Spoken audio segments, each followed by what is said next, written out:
আলু নিয়ে রাজ্য সরকারের আপাতত স্বস্তি। ভিন রাজ্যে আলু পাঠানোয় রাজ্য সরকারের নিষেধাজ্ঞার উপর স্থগিতাদেশ প্রত্যাহার করল কলকাতা হাইকোর্ট। রাজ্যে আলু সংকটের মোকাবিলা করতে গত 23শে অক্টোবর রাজ্যের কৃষি বিপণন দফতরের সচিব একটি নির্দেশিকা জারি করে বলেন, বিনা অনুমতিতে রাজ্যের বাইরে আলু বিক্রি করা যাবে না। ভিন রাজ্যে আলু নিয়ে যেতে হলে অন্তত 7 দিন আগে কৃষি বিপণন দফতরের অনুমতি নিতে হবে। রাজ্য সরকারের এই নির্দেশকে চ্যালেঞ্জ করে হাইকোর্টে মামলা করেন হুগলির 2 আলু ব্যবসায়ী। তাদের বক্তব্য, সংবিধানের 301 ধারায় বলা হয়েছে দেশ জুড়ে অবাধে বাণিজ্য করা যাবে। এই বিজ্ঞপ্তি সংবিধানের সেই ধারার পরিপন্থী। সওয়াল জবাবের পর ভিন রাজ্যে আলু বিক্রিতে সরকারের নিষেধাজ্ঞাকে অসাংবিধানিক বলে মন্তব্য করে কলকাতা হাইকোর্ট। নির্দেশিকার উপর স্থগিতাদেশ জারি করেন বিচারপতি সঞ্জীব বন্দ্যোপাধ্যায়।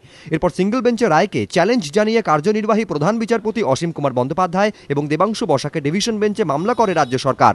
অ্যাডভোকেট জেনারেল যুক্তি দিয়ে বলেন, রাজ্য সরকার কখনোই বলেনি যে ভিন রাজ্যে আলু নিয়ে যাওয়া যাবে না। সরকার শুধু বলেছে অনুমতি ছাড়া নিয়ে যাওয়া যাবে না। সাধারণ মানুষের সুবিধার দিকে তাকিয়ে রাজ্য সরকার এই নির্দেশিকা জারি করে।